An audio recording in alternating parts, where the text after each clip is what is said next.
Hi everyone, welcome back and happy Friday. So in this video we're going to talk about trauma, more specifically a traumatic experience and the steps you can take to heal yourself from a traumatic experience. Now without any further ado, let's get started. And again, I thank you guys for tuning into the channel and I hope you enjoyed the video. Number 1, admit what you're going through. Of all the myths that fly around the mental health spectrum, the stigma, etc., one of the most damaging things you can do is easily move on from a traumatic experience. As you know, a traumatic experience is a shocking, scary, dangerous experience that affects you emotionally. It could affect you physically, it could affect you mentally. It can range from natural disasters to car accidents to crime to a close death or any death in general, a violent attack that makes you feel helpless, frightened, scared, out of control. You can't control your emotions and how you feel. And after everything is said and done, you may just tell yourself, you may tell friends, you may tell family that you're okay because physically you survived, but mentally you haven't healed. And that's the main problem when it comes to traumatic experiences. And if you don't get yourself checked, you don't go talk to a mental health professional, you don't go to maybe a support group or something, you're going to cause more damage emotionally and mentally. And then you might end up getting diagnosed with depression, or if you already have depression, it could get worse, right? You don't want to make things worse because you don't want to admit to yourself that something happened out of your control and it's left such an impact on you that you feel hurt, scared, or helpless, and you don't think there's anything you can do to help yourself get better. And those can also cause traumatic reactions. And traumatic reactions can include a variation of feelings or, tingling in your body, such as anger, sadness, anxiety, guilt, depression, confusion, right? Or you might get easily agitated, or again, the tingling, your hands might, you can feel it, or you might just feel numb and stiff. You just, you can't control yourself, and you pretty much become like a stone. You build up an emotional wall so nothing can get in and nothing can get out. 2, don't repress negative feelings. Now I know that sounds kind of weird, but pretty much what it means is when you're overly positive, it can backfire. So thinking like over the top, like being optimistic, being positive, it can backfire because you're not allowing yourself to feel bad after a traumatic experience, right? You need to allow that bit of negativity to seep in so it can help you on your path to recovery. Because you have to remember something, denial might be a part of your path to recovery, right? But if you're not letting your negative emotions fill you, like break your wall, you're not going to be able to heal properly, right? Negative emotions eventually help you heal, but it takes time, right? You can't repress your negative emotions. You can't repress those thoughts. Sometimes you just have to, face the negativity in order to get better, right? Being overly positive is not always the best thing to do, especially if it's a really bad traumatic experience. You're going to make it worse. And then you might end up just knocking yourself back down to a point where you can't heal, and then something bad could happen. So pretty much to sum this one up, don't be over positive. And it's okay to think negative. It's okay to be in denial, because those are the things you need to help you on your path to recovery. 3, deal with emotions one by one. Now, as humans, we can feel 27 different categories of emotions.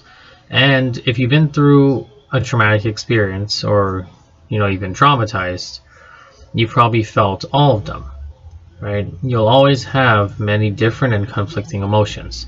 Now, the trick to this is not to let all of your emotions smack you down and make you have a breakdown. What you should be doing is trying to attack each emotion one by one instead of dealing with it all at once.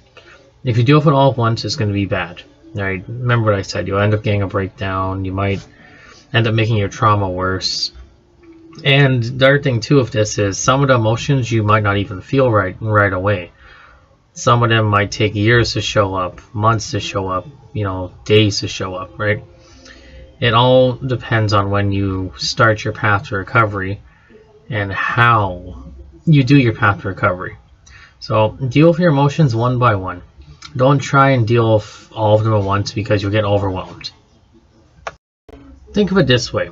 If you have a paint bucket and you pour 12 different colors into that bucket, your end product is going to look disgusting. That's pretty much how it feels when all your emotions are out of whack and it's just all looped in one big ball and that ball keeps hitting you. So just try and face everything one step at a time, and in the long run it'll help you on your path to recovery.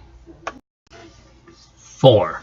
Take comfort in faith or re-examine it. Now this one is pretty straightforward. Basically a way to cope would be going to church, praying, talking to a religious leader, maybe even going to a church group. But on the other hand, doing this and going through a traumatic experience can cause a break in faith, which is okay too.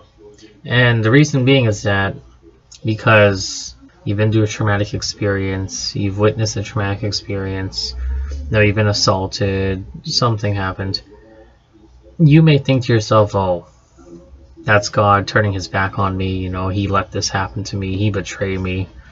And that can cause you to just want to stray away.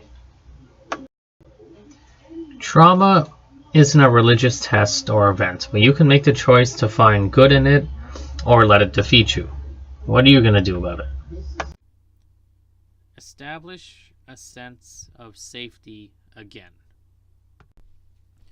With that being said, trauma as a whole can shake your belief in the world as a safe place. You have to remember something too, right? As human beings, we are naturally creatures of habit. So things that make us feel safe in our lives have structure, predictability, and comfort, right? Now with trauma, it erases all of that. So part of the recovery is reestablishing a sense of safety. And basically, how you can do this is by letting go of the worry that consumes you. What does that mean? Is pretty much the more you worry about it, the more you think about it, the more it upsets you, is the more that it's going to restrict you on your path to recovery and on your progress to make you feel like you're in a safe place again, a safe world. You can do that too by confronting your fears, right? If you've never been on a plane before, maybe go on a vacation. You've never been in a car before, maybe go in a car. You've never been to that, the museum or something in your city, go to the museum, right? Take small steps. Again, it goes back to that other one that I said before about your small goals. This is pretty much the same thing. Trauma can be the most self-destructive thing, but at the same time, it doesn't have to control your life. Okay, don't expect to find answers right away.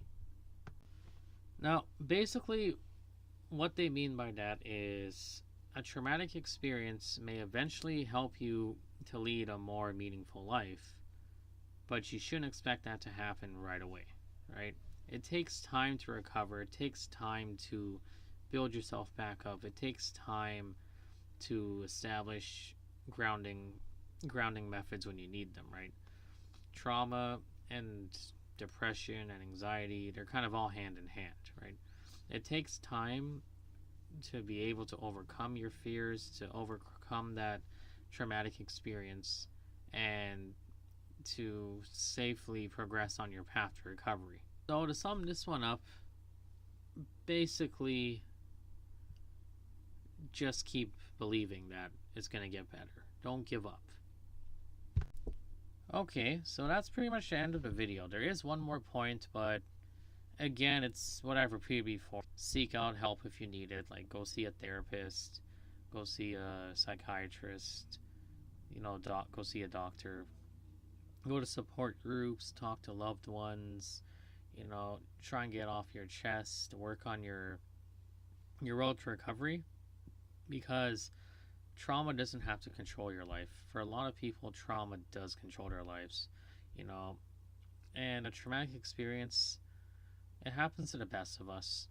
You shouldn't let what happened be the reason that you can't live a meaningful life. Everyone deserves to live a meaningful life. And things happen. You can't predict the future, but you can help contribute to making sure your future doesn't have to be controlled by one single event or maybe multiple events in your life that stay replayed in your head, that make you overwhelmed, make you discouraged, make you scared. Sometimes you just have to face your fears and hope that eventually things will change, right? Never give up on that hope, because from the time you give up on that hope, you won't be able to succeed on your path to recovery. With that being said, I thank you guys for tuning into this video, and I'll see you in the next one. Also, before I go, I do want to mention, if I haven't mentioned it before, I've been dealing with my own traumatic experiences for multiple years now, and no matter what I've done, nothing's really working for me, but my situation is a little bit different. So reading these tips and explaining what they're telling you how to do, it might be able to help me on my path to recovery. So again, I thank you guys for being supportive on this channel, watching my videos, giving me advice, thanking me for making the videos. Because, without you guys, I wouldn't be able to do this. And YouTube is the best outlet for me to just express my opinions and just say how I feel. So again, thank you guys, and I look forward to seeing you in the next video.